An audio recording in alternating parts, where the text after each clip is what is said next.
Canadians aren't looking for finger pointing, they're looking for leadership right now. This is an unprecedented public crisis, but the federal government has done nothing. They have not responded to the provincial government's requests for resources to end this crisis. And now they're asking to invoke the Emergencies Act, which has never before been invoked in Canada, and several provinces have already said no. Good. It seems as though that they want to invoke the Act to get provincial governments to shoot it down as a way of abdicating use of their existing powers, which they have at their disposal. Why are they doing this instead of taking leadership? It's been reported that the Prime Minister is planning to invoke the Emergencies Act to deal with the current protests in Ottawa and in some parts of the country. We know the protests continue here in Ottawa. We know the Windsor border has been reopened. We know that last night there have been arrests in Coutts. Section 16 of the Emergency Act refers to threats to the security of Canada. Given this context, does the Prime Minister think that these protests constitute a threat to the security of Canada? And if not, does he think that with this news, he could be escalating rather than de-escalating an already inflamed situation? The Honourable Leader of the Opposition. The Prime Minister to stop dividing, stigmatizing, and name-calling people he disagrees with. Let them know that he listens and that he hears them, but he refuses to do that. Today we are voting on a Conservative motion, a reasonable motion that asks the government to present a plan for a reopening by the end of the month. This should be a time of optimism and joy for Canadians, not division and fear. Can Canadians count on the Prime Minister to do the right thing and today stand up with us, support our motion, and give Canadians the hope that they deserve so much? Minister. Well, it's clear the Prime Minister and these Liberals are still big fans of polarization, division, and negativity. 2 years into this pandemic, Mr. Speaker, Canadians deserve, in this moment, some optimism and some hope for the future, and they deserve it leadership from their government. They need to know when the federal mandates and restrictions will be lifted. That is not an unreasonable ask. So again, will the Liberals, will their Prime Minister, will their ministers, will the backbenchers stand up for their constituents, vote with us to present some optimism and some hope for Canadians?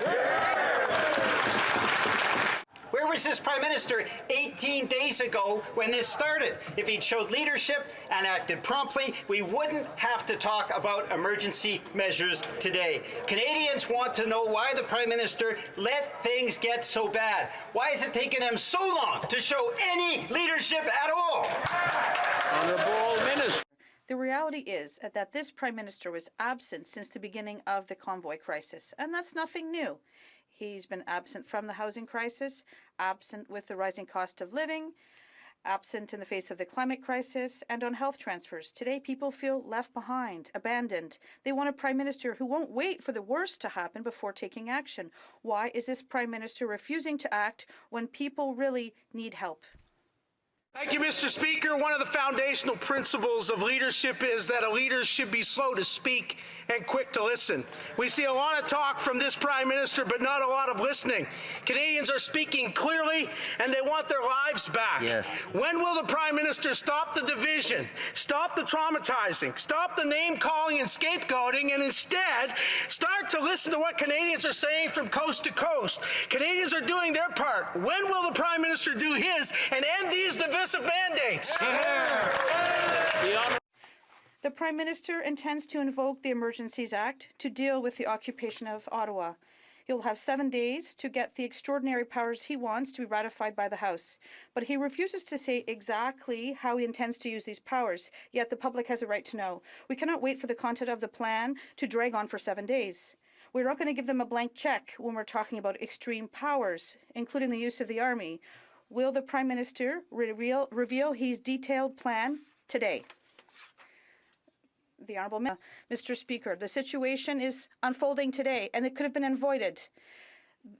The Prime Minister divided Canadians during his campaign, and his caucus is now divided. And he continued to hide for days instead of reducing tensions.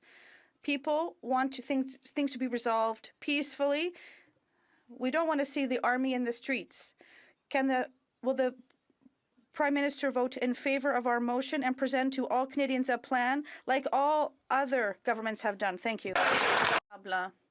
Thank you, Mr. Speaker. Canadians won't be fooled. They understand the political games of the Prime Minister. First, he voluntarily chose, well, according to his own members, people from his team are saying this, to politicize and to devise and stigmatize to win an election. Then he chose to politicize the pandemic, and that's what he's still doing today.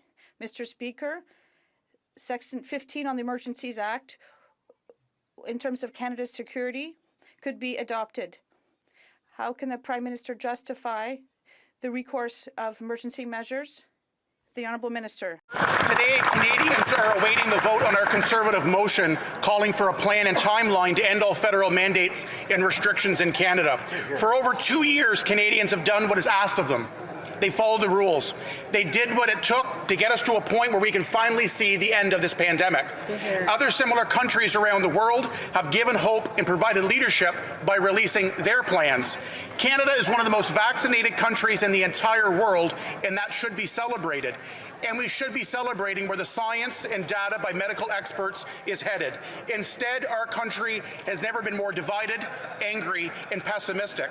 The Prime Minister created this mess by his tone and unacceptable language when attacking those who disagree with him. So today, Parliament has a choice: to provide hope and optimism with a clear plan and timeline to end federal mandates, or to plunge us into further chaos and division in a time where the opposite is needed. The country is watching. Mr. Speaker, will the Liberals join us and answer the call for a plan today?